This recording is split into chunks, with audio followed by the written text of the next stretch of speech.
ಒಂದು 50,000 ಕೊಡಿ, ನಿಮಗೆ ಒಂದು ವಾರದಲ್ಲಿ ಮದುವೆ ಆಗುತ್ತೆ, ಒಂದು ಪೂಜೆ ಮಾಡಿಸ್ತೀನಿ, ಅಲ್ಲಿ ಕ್ಯೂ ನಿಂತಿರ್ತಾರೆ. ಅದಕ್ಕಿರೋ ನಂಬಿಕೆ ಇದಕ್ಕೆ ಬರ್ತಾರಲ್ಲ. ಪಕ್ಕದ 2 ಕೌಂಟ್ರ್ ಇರುತ್ತೆ. 2 ಲಕ್ಷ ಕೊಡಿ, ನಿಮಗೆ ಕೋಟ್ಯಾಂತರ ರೂಪಾಯಿ ಬರ್ತಕ್ಕಂಥ ಪೂಜೆ ಮಾಡಿಸ್ಕೊಡ್ತೀನಿ. 2 ಲಕ್ಷ ಕೊಡಿ, ನಿಮಗೆ ಕೋಟ್ಯಾಂತರ ರೂಪಾಯಿ. ಈ ಕಡೆ ಒಂದು ಕೌಂಟ್ರ್ ಇರುತ್ತೆ, ನಿಮ್ಮ ಜಾತಕದಲ್ಲಿ ಬಿಸ್ನೆಸ್ ಯೋಗ ಇದೆಯಾ, ಅದರಲ್ಲಿ ದುಡ್ಡು ನಿಜವಾಗ್ಲೂ ಬರುತ್ತಾ ಅಥವಾ ಬರದೇ ಇರುತ್ತಾ, ಅಥವಾ ನಿಮಗೆ ಯಾವುದು ಉತ್ತಮ ಅಂತ 2ನೇ ಕೌಂಟರ್ ಇರುತ್ತೆ. ಇಲ್ಲೊಂದು 3 ಜನ ಇರ್ತಾರೆ, ಇಲ್ಲೊಂದು 300 ಜನ ಇರ್ತಾರೆ.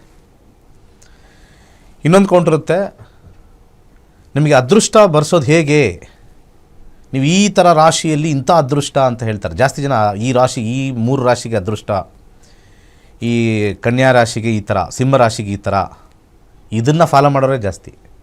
ಯಾಕೆಂದರೆ ರಾಶಿ ಅವ್ರು ತಿಳ್ಕೊಂಡಿರ್ತಾರೆ. ಆ ರಾಶಿಗೆ ಯಾವನಾರು ಕಿವಿಲಿ ಹೇಳಿದಾಗ ಇದನ್ನು ಮಾಡ್ತಾರೆ, ಕನೆಕ್ಟ್ ಮಾಡ್ತಾರೆ, ಹಾಂ ಕರೆಕ್ಟ್ ಅಂತ. ಅವೆಲ್ಲ ಬರೀ ಬೋಗಸ್ಸು, ಸುಳ್ಳು. ಯಾರಾದರೂ ರಾಶಿ ಭವಿಷ್ಯಕ್ಕೆ ನೋಡ್ತಾ ಇದ್ದೀರಾ ಅಂತಂದರೆ ಆ ನೋಡ್ತಕ್ಕಂಥ ವ್ಯಕ್ತಿಯಷ್ಟು ಮುಟ್ಟಾಳ ಇನ್ನೊಬ್ಬ ಇಲ್ಲ.